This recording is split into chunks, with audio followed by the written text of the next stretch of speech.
नमस्कार जी। तो कैसे हैं आप सभी? आई होप आप बहुत अच्छे से होंगे। तो आज की क्लास में हम पढ़ेंगे सीटेट हिंदी पेडागॉजी के 50 इम्पॉर्टेंट पीवाईक्यूज़।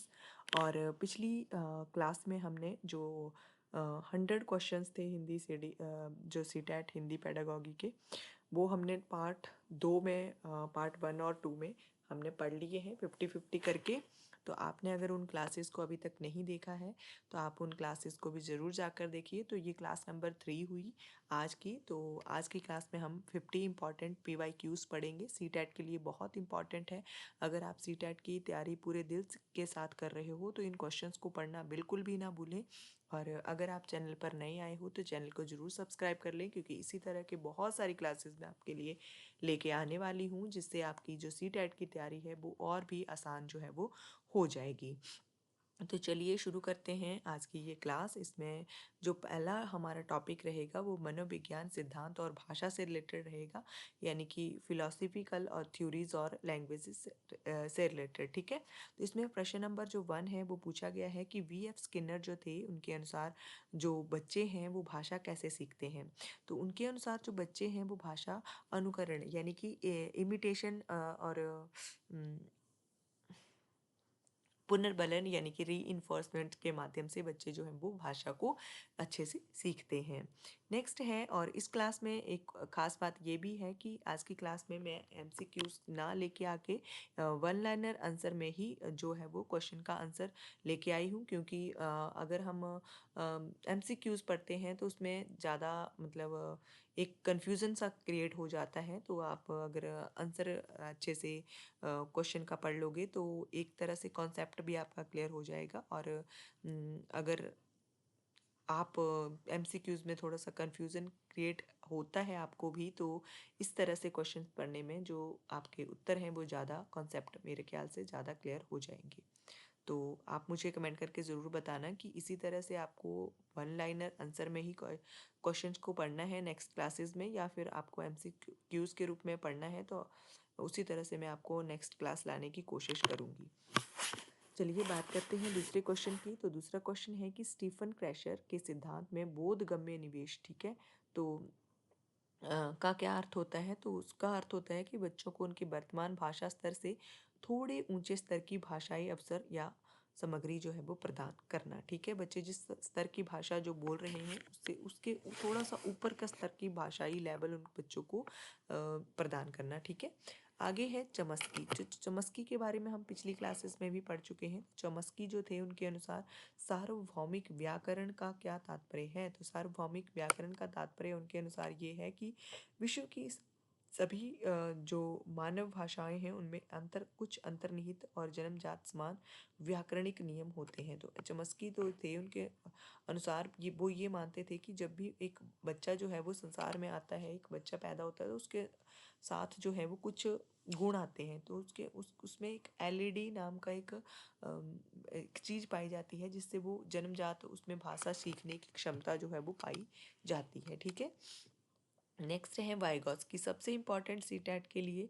तो वाइगॉट्स की जो थे, उनका जो समीपस्थ विकास का जो क्षेत्र था, यानी कि ZPD zone of proximal development जो था, उसका क्या महत्व है। तो जो ये टॉपिक है ये सबसे ज़्यादा इम्पॉर्टेंट है, बहुत ज़्यादा इम्पॉर्टेंट है, क्योंकि बहुत बार एग्ज़ाम में ये टॉपिक पूछा जाता है। लगभग हर बार ही ये टॉपिक जो है वो एग्ज़ाम में पूछा जाता है। जेडपीडी से रिलेटेड कोई ना कोई क्वेश्चन जो है वो सीडीपी वाले पार्ट में ज़रूर पूछा जाता है। तो यहाँ पर ये रहेगा कि यह उस अंतर को दर्शाता है जो एक बच्चा स्वतंत्र रूप से कर सकता है और जो किसी अनुभवी की मदद से वो कर कर सकता है। ठीक है। बच्चा जो है वो किसी काम को कर रहा है, उसके अनुसार उसको एक छोटा सा हिंट दे दिया जाता है, तो वो जॉन ऑफ प्रॉक्सिमल डेवलपमेंट जो है वो कहलाता है। ठीक है। अ, बात करते हैं नेक्स्ट क्वेश्चन की। तो नेक्स्ट क्वेश्चन रहेगा कि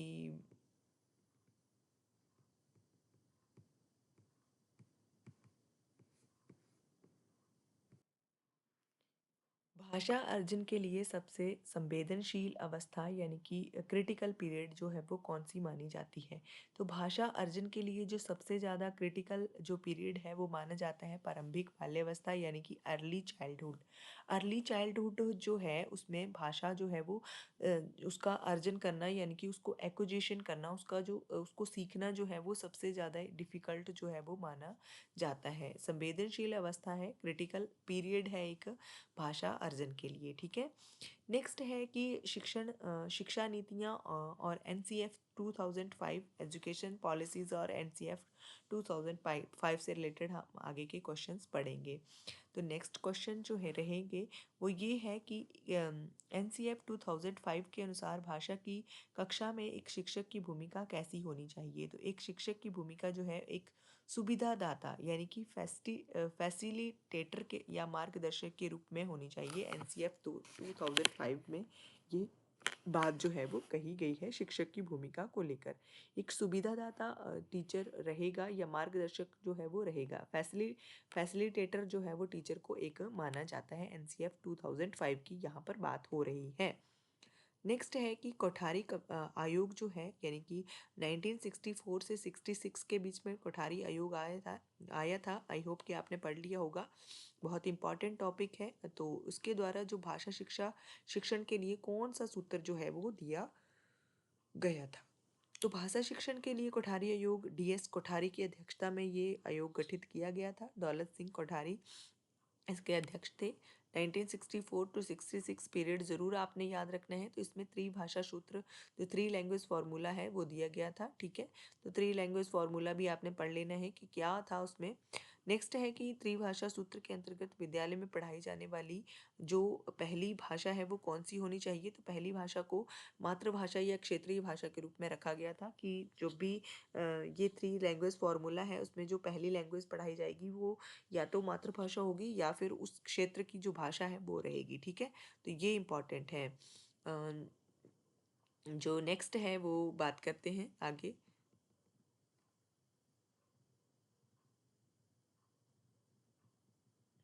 नेक्स्ट क्वेश्चन है कि भारत के संविधान की 8वीं जो अनुसूची है, सॉरी आगे चला गया शायद।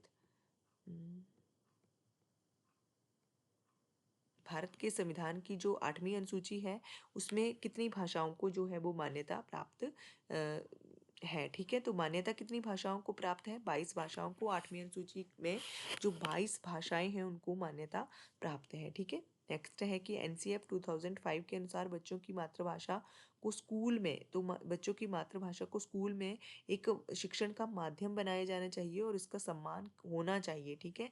तो बच्चों की अगर बच्चे जो है वो लोकल डायलेक्ट में भी बात कर रहे हैं तो उस चीज़ का भी सम्मान होना चाहिए, ठीक है। तो एनसीएफ 2005 की यहाँ पर बात हो रही है। नेक्स्ट टॉपिक है हमारा शिक्षण विधियाँ और उपागम यानी कि टीचिंग मेथड और अप्रोचेज जो होती हैं उनके रिलेटेड जो हमारा आगे के क्वेश्चंस जो हैं वो रहेंगे।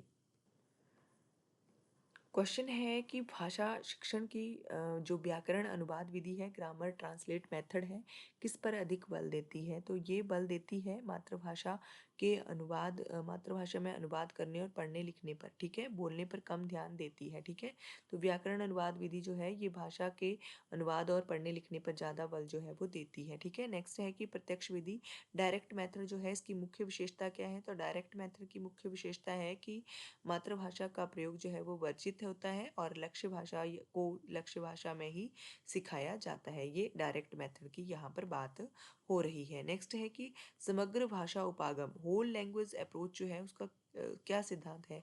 तो होल लैंग्वेज जो उपागम है यानी कि अप्रोच है उसका ये सिद्धांत है कि भाषा को टुकड़ों में जैसे वर्णों में नहीं बल्कि अर्थपूर्ण या समग्र रूप से ही पढ़ाया जाना चाहिए, ठीक है। तो ये समग्र भाषा उपागम की एक सिद्धांत है कि भाषा को छोटे छोटे टुकड़ों में बांटकर यानी कि जैसे कि वर्ण अक्षर शब्द जो बनाए जाते हैं उनसे उनमें नहीं बल्कि अर्थपूर्ण सामग्री या फिर अर्थपूर्ण समग्र के रूप में ही पढ़ाया जाना चाहिए। नेक्स्ट है कि जो पठन है उसमें अधोगामी उपागम जो है, बॉटम अप अप्रोच जो है उसका सही क्रम क्या है? तो बॉटम अप अप्रोच जो है उसमें सबसे पहले छोटा रूप लिया जाता है, भाषा का सबसे छोटा रूप ध्वनि, उसके बाद वर्ण बनते हैं, उसके बाद शब्द बनते हैं और शब्दों से वाक्य बनते हैं, वाक्यों से आगे जाकर अनुच्छेद या कहानी जो है वो बनती है। ठीक है, तो भाषा को छोटे से छोटे रूप से आगे की ओर चलना है, उसको ही बॉटम अप अप्रोच जो है वो कहा जाता है। ठीक है, तो नेक्स्ट क्वेश्चन की बात करते हैं। नेक्स्ट क्वेश्चन है कि जो एक पठन में ऊर्ध्वगामी, ठीक है, अधोगामी हमने पढ़ लिया यानी कि बॉटम अप पढ़ लिया, अब टॉप डाउन अप्रोच जो है उसका सही क्रम क्या होता है? तो टॉप डाउन में पहले पूरी कहानी को समझा जाता है, फिर उसके बाद वाक्यों को, उसके बाद शब्दों को और अंत में वर्णों की पहचान की जाती है। यानी कि सबसे पहले भाषा के सबसे बड़े रूप को लिया जाता है, उसके बाद उसके छोटा, उससे छोटा और उससे छोटा। ठीक है, तो ये टॉप डाउन अप्रोच हो गई। आई होप कि आपने दोनों ही अप्रोचेस को अच्छे से पढ़ लिया होगा। ठीक है, समझ लिया होगा। नेक्स्ट है कि पठन और लेखन कौशल की गहराई। पठन और लेखन कौशल की गहराई से इस टॉपिक से रिलेटेड आगे के क्वेश्चंस रहेंगे। तो यहाँ पर जो पहला प्रश्न है वो है यानी कि 16 नंबर का है कि बारीकी से पढ़ना। जो स्कैनिंग है उसका क्या उद्देश्य होता है? तो स्कैनिंग जो है उसका उद्देश्य होता है कि पाठ में किसी विशिष्ट या खास जानकारी, जैसे कोई नाम है, कोई तारीख है, कोई आंकड़ा है, उसको खोजना। ठीक है, उसको कहा जाता है बिल्कुल बारीकी से स्कैनिंग करके पढ़ना। ठीक है, पाठ में आए एक एक इम्पॉर्टेंट वर्ड को छांट के पढ़ना। ठीक है, नेक्स्ट है सरसरी तौर पर पढ़ना, स्कीमिंग। अभी हमने स्कैनिंग पढ़ा, अब स्कीमिंग की बात हो रही है। स्कीमिंग क्या है? कि पाठ का सामान्य अर्थ या मुख्य विचार जानने के लिए उसे तेजी से पढ़ना। ठीक है, तो पाठ का सामान्य अर्थ या मुख्य विचार जो है उसको जानने के लिए तेजी से पढ़ना जो है वो सरसरी तौर पर जो है वो पढ़ना उसको कहते हैं। मान लो कि हमने एक स्टोरी पढ़ी, उस स्टोरी के जो एंड में हमने उसका अंत जानना चाहते हैं हम, और स्टोरी अभी बहुत लंबी है तो हम उसको जल्दी जल्दी से उसका अंत जानने के लिए जो है वो उसको एक नज़र से पढ़ लेंगे, तो उसको सरसरी तौर पर पढ़ना जो स्कीमिंग जो है वो कहलाता है। ठीक है, उसके अर्थ को हम जान लेंगे। ठीक है, नेक्स्ट है कि विस्तृत पठन, जो एक्सटेंसिव जो रीडिंग है वो बच्चों से उसको क्या लाभ होता है? तो बच्चों को उससे लाभ होता है कि ये उनके पढ़ने के प्रवाह यानी कि फ्लुएंसी को बढ़ाता है और आनंद के लिए ये पढ़ा जाता है। ठीक है, तो विस्तृत पठन जो है एक फ्लुएंसी बच्चे में बढ़ जाती है पढ़ने को लेकर, तो ये इसलिए किया जाता है।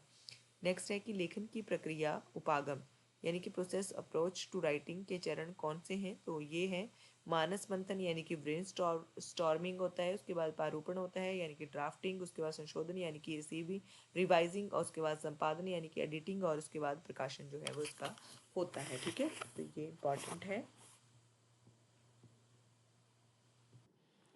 अब नेक्स्ट क्वेश्चन है कि छोटे बच्चों की दीवारों या कागजों पर आड़ी तिरछी रेखाएं यानी कि स्क्रिबलिंग जो बच्चे करते हैं वो खींचना क्या दर्शाता है? तो बच्चे, जब आपने देखा होगा जिन लोगों के घर में छोटे छोटे बच्चों हैं उनके दीवारें आपने अक्सर देखी होंगी कि उनके दीवारों के ऊपर छोटी छोटी जो एक तिरछी या रेखाएं जो हैं वो बनी होती हैं। ठीक है, तो ये जो आड़ी तिरछी रेखाएं हैं ये क्या दर्शाती हैं? ये दर्शाती हैं कि उनकी जो बच्चे हैं उनकी प्रारंभिक शिक्षा यानी कि जो अमरजेंट लिटरेसी है या लेखन की पहली सीढ़ी उनकी आरंभ हो चुकी है। ठीक है, तो बच्चे जो हैं वो जब पेन पकड़ना सीखते हैं नया नया तो उनको बड़ा चाव लगता है, उनके हाथ में जो कुछ भी आता है बस उसी से दीवारों पे, उनको पता नहीं होता है कि हमने कागज़ पे ही लिखना है, वो बच्चे दीवारों पे जहाँ कहीं भी उनको जगह मिलती है लिखने की वो वहीं पे लिखना जो है वो शुरू कर देते हैं। तो ये इनकी आरंभिक शिक्षा को दर्शाता है। ठीक है, तो लेखन की ये पहली इनकी सीढ़ी होती है। ठीक है, नेक्स्ट है कि सक्रिय शब्द क्षमता यानी कि एक्टिव वोकेबलरी जो है वो किन्हें कहा कहते हैं?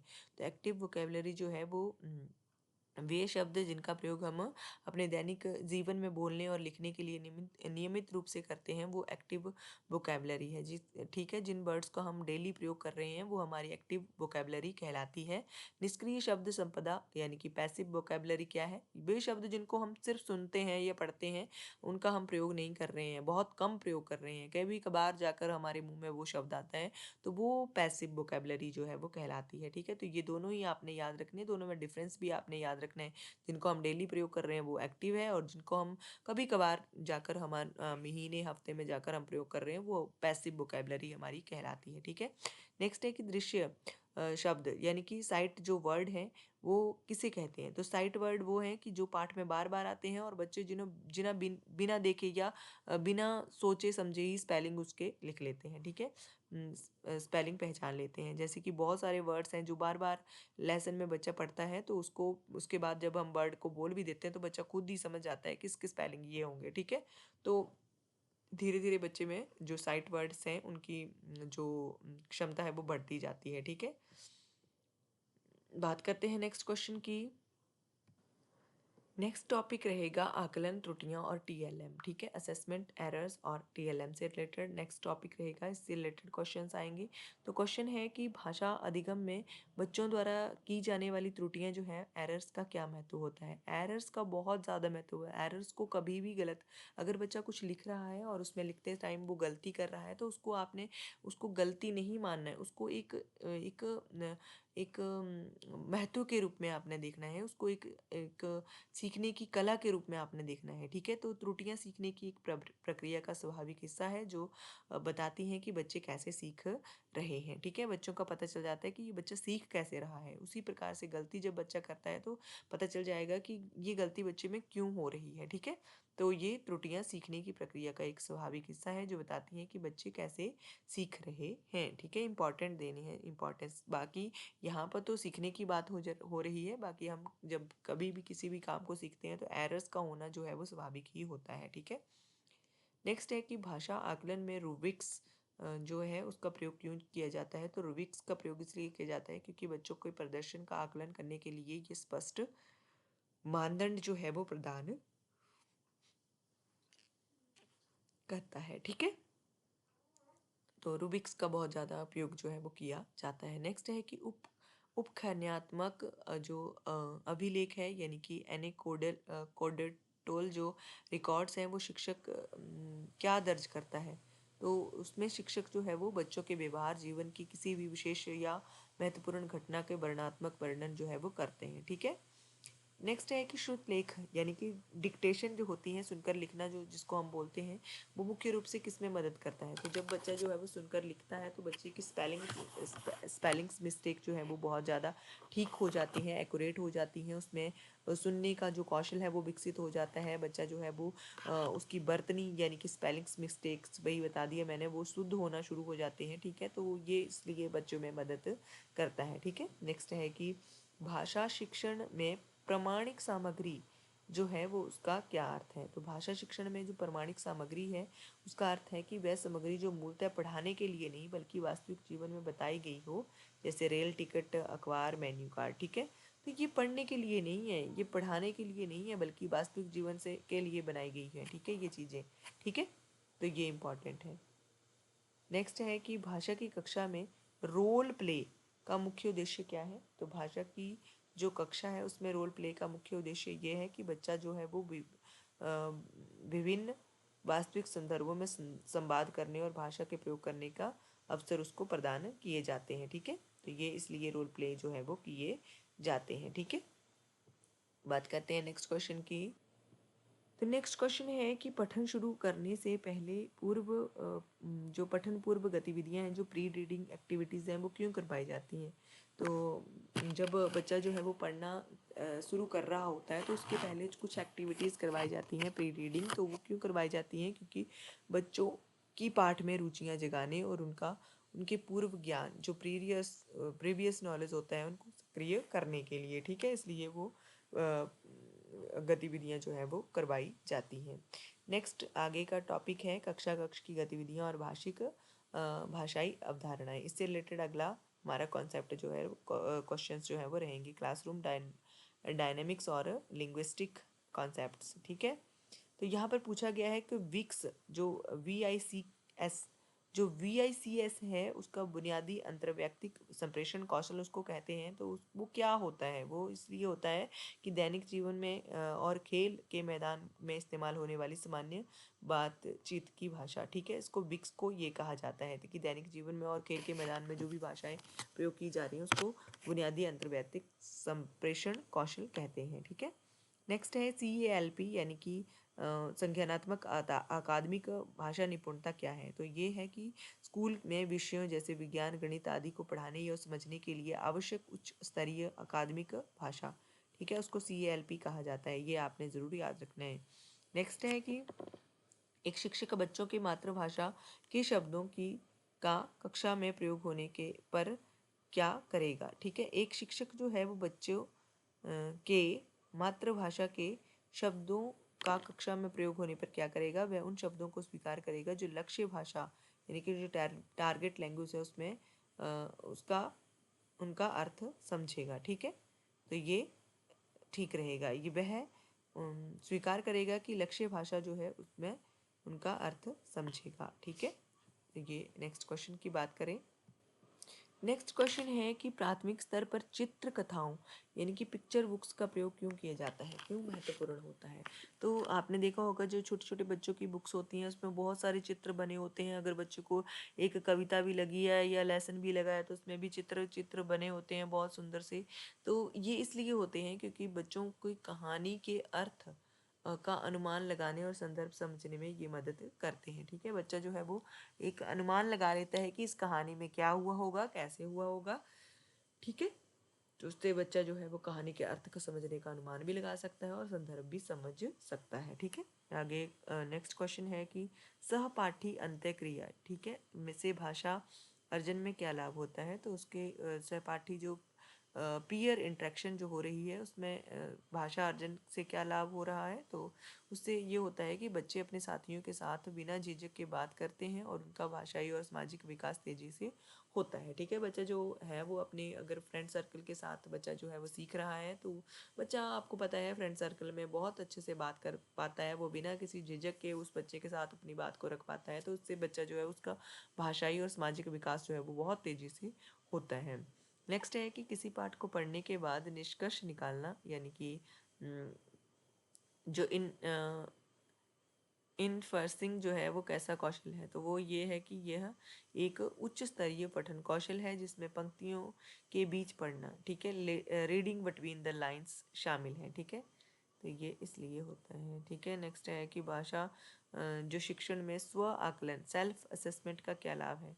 तो भाषा जो शिक्षा है उसमें सेल्फ सेल्फ असेसमेंट जो है इसलिए होती है क्योंकि इससे शिक्षार्थी जो है वो अपनी स्वयं की सीखने की प्रक्रिया के प्रति जागरूक और जिम्मेदार बनते हैं। ठीक है, नेक्स्ट क्वेश्चन है कि एक भाषा में बोली, डायलेक्ट और मानक भाषा स्टैंडर्ड लैंग्वेज में क्या अंतर है? तो इसमें ये है कि बोली किसी विशेष भौगोलिक क्षेत्र में बोली जाती है जबकि मानक भाषा का प्रयोग शिक्षा, साहित्य और आधिकारिक कार्य में होता है। ठीक है, तो नेक्स्ट क्वेश्चन की बात करते हैं।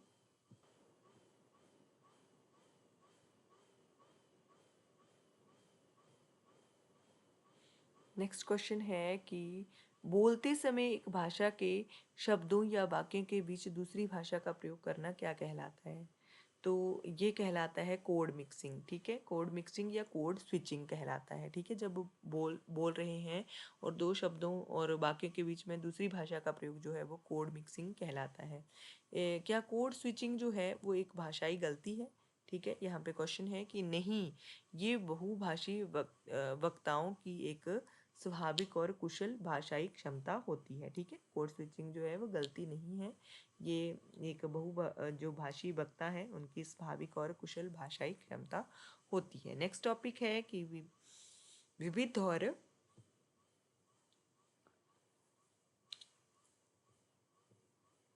समावेशी मुद्दे। ठीक है, तो विविध और समावेशी मुद्दे से रिलेटेड अगले क्वेश्चन रहेंगे। तो यही है कि यदि आपकी कक्षा में कोई बच्चा बोलते समय हकलाता है तो आप क्या करेंगे? तो बोलते समय अगर कोई बच्चा हकला रहा है तो उसके हम पहले उसकी पूरी बात सुनेंगे, उसको पूरा पर्याप्त समय देंगे कि बच्चा जो है वो अपनी बात को पूरी कर पाए और उसको धैर्यपूर्वक हम सुनेंगे भी। ठीक है, तो नेक्स्ट ये नहीं है कि बच्चा हकला रहा है, बच्चा धीरे धीरे बोल रहा है अगर, तो हम उसको टाइम नहीं दे रहे हैं, हम उसको बोल रहे हैं कि चुप हो जा, नहीं, हम उसको बोलने का प्रॉपर टाइम देंगे। ठीक है, और उसकी बात को ध्यान से सुनेंगे भी कि बच्चा क्या कहना चाह रहा है। ठीक है, नेक्स्ट है कि भाषा अधिगम असक्तता। ठीक है, लैंग्वेज लर्निंग डिसेबिलिटी जिसको अफेजिया भी कहा जाता है, उससे पीड़ित बच्चों को क्या समस्या होती है? तो उससे पीड़ित बच्चों को उन्हें भाषा को समझने, विचार व्यक्त करने और संवाद करने में गंभीर कठिनाई होती है। ठीक है। नेक्स्ट है कि कविता शिक्षण में शिक्षक को किस बात पर सबसे कम ध्यान देना चाहिए? तो कविता शिक्षण में शिक्षक को जो है वो किस बात पर सबसे कम ध्यान देना चाहिए कि कविता में आए व्याकरणिक नियमों को या कठिन शब्दों को रटाने पर। ठीक है, रटना तो वैसे भी आपको मैं बता चुकी हूँ पिछली क्लासेस में कि कंठस्थ करना, रटना, ये जो वर्ड्स है ये नेगेटिव टर्म के वर्ड हैं। ठीक है, तो इनको बिल्कुल भी रटाने पर जोर नहीं देना चाहिए। ठीक है। नेक्स्ट है कि प्राथमिक कक्षाओं में जो बच्चे हैं वो भाषा विकास के लिए सबसे अधिक महत्वपूर्ण उनके लिए क्या होता है? तो उनके लिए घर और विद्यालय की भाषा एक समृद्ध परिवेश उनको होना चाहिए। ठीक है, विद्यालय में तो होता ही है, स्कूल्स में तो उनको वैसा परिवेश मिलता ही है कि बच्चे की भाषा का विकास हो सके, लेकिन घर पर भी बच्चों को ऐसा ही परिवेश, लैंग्वेज रिच इन्वायरमेंट बच्चे को मिलना बहुत ज़्यादा ज़रूरी होता है, जिससे कि बच्चे का जो भाषाई विकास है वो बड़ी आसानी से हो सके। ठीक है, बात करते हैं नेक्स्ट क्वेश्चन की। नेक्स्ट क्वेश्चन है कि भाषा की पाठ्य पुस्तक में दिए गए अभ्यास और प्रश्न कैसे होने चाहिए?